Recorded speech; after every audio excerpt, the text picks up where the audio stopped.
Hi, ನಮಸ್ತೆ ಎಲ್ಲರಿಗೂ. Welcome back to Mangalore food kitchen. ಇವತ್ತು ನಾವು ಬೆಂಡೆಕಾಯಿ ರಾಯ್ತ ಮಾಡೋಣ. ಬೇಕಾದ ಇಂಗ್ರೀಡಿಯೆಂಟ್ಸ್ಗಳು 6 to 7 6ರಿಂದ 7 ಬೆಂಡೆಕಾಯಿ. ಇಲ್ಲಿ ಒಗ್ಗರಣೆಗೆ ಬೇಕಾದ ಇಂಗ್ರೀಡಿಯೆಂಟ್ಸ್ಗಳು 3/4 ಟೀ ಸ್ಪೂನ್ ಅಷ್ಟು ಸಾಸಿವೆ ಮಸ್ಟರ್ಡ್ ಸೀಡ್ಸ್, 1/4 ಟೀ ಸ್ಪೂನ್ ಅಷ್ಟು ಹಿಂಗ ಹೆಸಫಟೀಡ, 1 ಟೀ ಸ್ಪೂನ್ ಅಷ್ಟು ಉರದ್ ದಾಲ್ ಉದ್ದಿನ ಬೇಳೆ, 4ರಿಂದ 5 ಡ್ರೈ ರೆಡ್ ಚಿಲ್ಲಿ. ಮಸಾಲೆಗೆ ಬೇಕಾದ ಇಂಗ್ರೀಡಿಯೆಂಟ್ಸ್ಗಳು 1/2 tea spoon jeera seeds, 1/2 tea spoon mustard seeds ಸಾಸಿವೆ, 2ರಿಂದ 3 ಗ್ರೀನ್ ಚಿಲ್ಲಿ, ಸ್ವಲ್ಪ ಕೊರಿಯಾಂಡರ್ ಲೀವ್ಸ್ ಕೊತ್ತಂಬರಿ ಸೊಪ್ಪು, ಒಂದು ಅರ್ಧ ಕಪ್ಪಿನಷ್ಟು ಕೊಕೊನಟ್ ಗ್ರೇಟೆಡ್ ತೆಂಗಿನ ತುರಿ, ಒಂದು 3/4 ಕಪ್ನಷ್ಟು ಕರ್ಡ್ ಮೊಸರು. ಸೊ ಇಷ್ಟೆಲ್ಲ ಇಂಗ್ರೀಡಿಯೆಂಟ್ಸ್ಗಳು ಬೇಕಾಗಿದೆ. ಮೊದಲಿಗೆ ನಾವು ಕೊಕೊನಟ್ ಗ್ರೇಟೆಡ್ ತೆಂಗಿನ ತುರಿ, ಜೀರಿಗೆ, ಮಸ್ಟರ್ಡ್ ಸೀಡ್ಸ್ ಸಾಸಿವೆ, ಗ್ರೀನ್ ಚಿಲ್ಲಿ, ಕೊರಿಯಾಂಡರ್ ಲೀವ್ಸ್, ಸ್ವಲ್ಪ ನೀರಾಕಿ, ಜಾಸ್ತಿ ಅಲ್ಲ ಸ್ವಲ್ಪ ನೀರಾಕಿ ತರಿ ತರಿಯಾಗಿ ಗ್ರೇಟ್ ಮಾಡುವ, ಕೋರ್ಸ್ಲಿ ಗ್ರೈಂಡ್ ಮಾಡಬೇಕು. ಈ ರೀತಿಯಾಗಿ ತರಿ ತರಿ ರುಬ್ಕೊಂಡಿದ್ದೇನೆ. ನಾನಿಲ್ಲಿ ಪ್ಯಾನ್ ಬಿಸಿಗಿಟ್ಟಿದ್ದೇನೆ. ಪ್ಯಾನಿಗೆ 1 ಟೀ ಸ್ಪೂನ್ ಅಷ್ಟು ಕುಕ್ಕಿಂಗ್ ಆಯಿಲ್ ಹಾಕೋಣ. ಎಣ್ಣೆ ಬಿಸಿ ಆಗಲಿ. ಎಣ್ಣೆ ಬಿಸಿ ಆದ ನಂತರ ನಾವು ಸಣ್ಣಕ್ಕೆ ತುಂಡು ಮಾಡಿ ಇಟ್ಕೊಂಡಂತ ಬೆಂಡೆಕಾಯಿಯನ್ನು ಹಾಕೋಣ.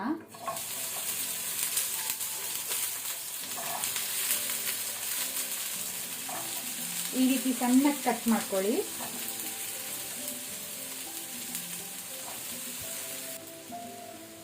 ಈಗ ನಾವು ಸ್ವಲ್ಪ ಸಾಲ್ಟ್ ಹಾಕೋಣ. ಮತ್ತೆ ಯೂಸ್ ಮಾಡಲಿಕ್ಕಿದ್ದೇವೆ. ಎಣ್ಣೆ ಹಾಕಿ ಬೆಂಡೆಕಾಯಿಯನ್ನು ಫ್ರೈ ಮಾಡೋದ್ರಿಂದ ಅದರ ನೋಳೆ ಎಲ್ಲ ಹೋಗುತ್ತೆ. ಈಗ ನಾವಿದನ್ನು ಒಳ್ಳೆ ರೀತಿ ಕಲರ್ ಚೇಂಜ್ ಆಗೋ ತನಕ ಮೀಡಿಯಂ ಟು ಹೈ ಫ್ಲೇಮಲ್ಲಿ ಫ್ರೈ ಮಾಡ್ಕೊಳ್ಬೇಕು.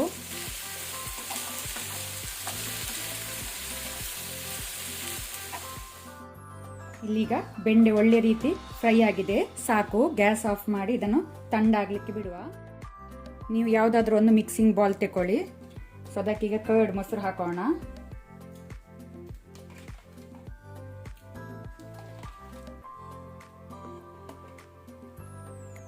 ಆನಂತರ ನಾವು ಕೋರ್ಸ್ಲಿ ಗ್ರೈಂಡ್ ಮಾಡಿದ ಮಸಾಲವನ್ನು ಹಾಕೋಣ.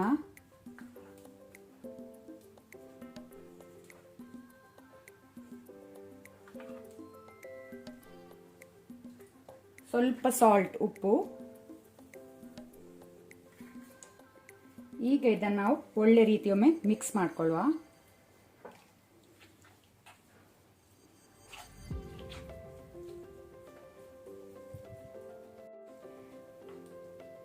ನಿಮಗೆ ಒಂದು ವೇಳೆ ಕನ್ಸಿಸ್ಟೆನ್ಸಿ ಸ್ವಲ್ಪ ತೆಳ್ಳಗೆ ಬೇಕಂದ್ರೆ 1 ಟೇಬಲ್ ಸ್ಪೂನ್ ಅಷ್ಟು ನೀರು ಸಹ ಆ್ಯಡ್ ಮಾಡ್ಬೋದು. ನಾನು ಹಾಕಲಿಲ್ಲ ಇಲ್ಲಿ. ನಾನಿಲ್ಲಿ ಫ್ರೈ ಮಾಡಿದ ಬೆಂಡೆಯಲ್ಲಿ ಇದರಲ್ಲಿ ಅರ್ಧದಷ್ಟು ಹಾಕೊಳ್ತೇನೆ.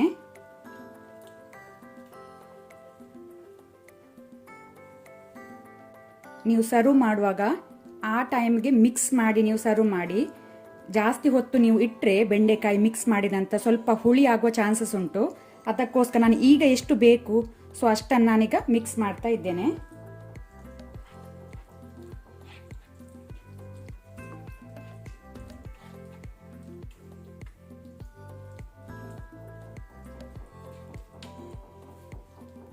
ಈಗ ನಾವು ಒಗ್ಗರಣೆ ಸೀಸನಿಂಗ್ ರೆಡಿ ಮಾಡುವ. ಅದಕ್ಕೆ 1/2 ಟೀ ಸ್ಪೂನ್ ಅಷ್ಟು ಕುಕ್ಕಿಂಗ್ ಆಯಿಲ್ ಹಾಕೋಣ. ಎಣ್ಣೆ ಬಿಸಿ ಆಗಲಿ. ಈಗ ಇಲ್ಲಿ ಎಣ್ಣೆ ಬಿಸಿ ಆದ ನಂತರ ಮಸ್ಟರ್ಡ್ ಸೀಡ್ಸ್ ಸಾಸಿವೆ ಹಾಕೋಣ. ಅದು ಕ್ರ್ಯಾಕಲ್ ಆಗಲಿ. ಫ್ಲೇಮ್ ನಾನು ಲೋ ಅಲ್ಲಿ ಇಟ್ಕೊಂಡಿದ್ದೇನೆ. ಈಗ ಅದರ ಜೊತೆ ಡ್ರೈ ರೆಡ್ ಚಿಲ್ಲಿ, ಆನಂತರ ಹಿಂಗ ಹೆಸಪಟೀಡ, ಲಾಸ್ಟಿಗೆ ನಾವು ಉದ್ದಿನ ಬೇಳೆ ಉರದ್ ದಾಲ್ ಹಾಕೋಣ. ಉದ್ದಿನ ಬೇಳೆ ಕಲರ್ ಚೇಂಜ್ ಆಗಬೇಕು.